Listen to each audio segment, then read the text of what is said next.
Oo. 78.7. Nung isang tingin ko lang ako ay 77. Shit.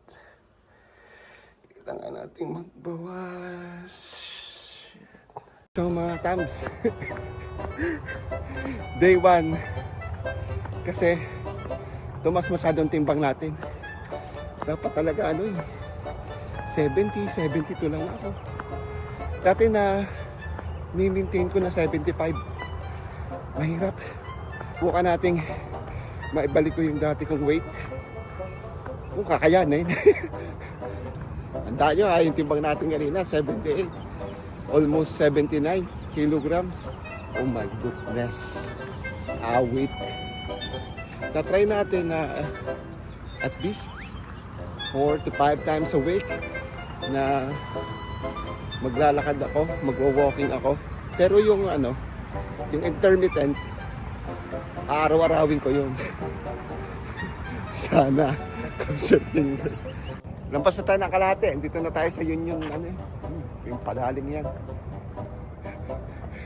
Pressure talaga ako pag inumpisahan ko na pag in-upload ko to. Pressure ako. So mag-iisip ako muna kung i-upload ko hindi. Baka hindi ko magawa, nakakahiya. Kaya hindi tayo gagaya doon sa mga poser.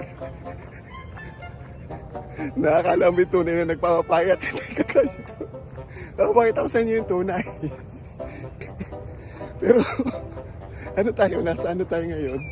60-40%. 60% na hindi ko makakaya.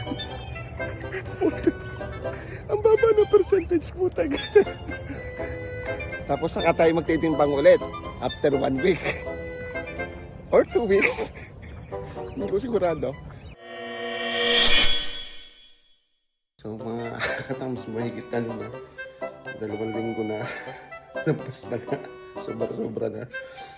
Tingnan natin kung mag-ilan na nabawas sa aking timbang. Tingnan natin kung may nabawas.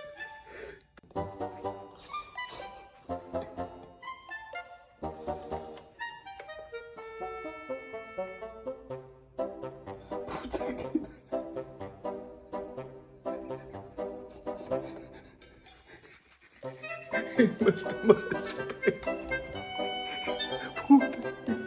Walang kwenta. Awit.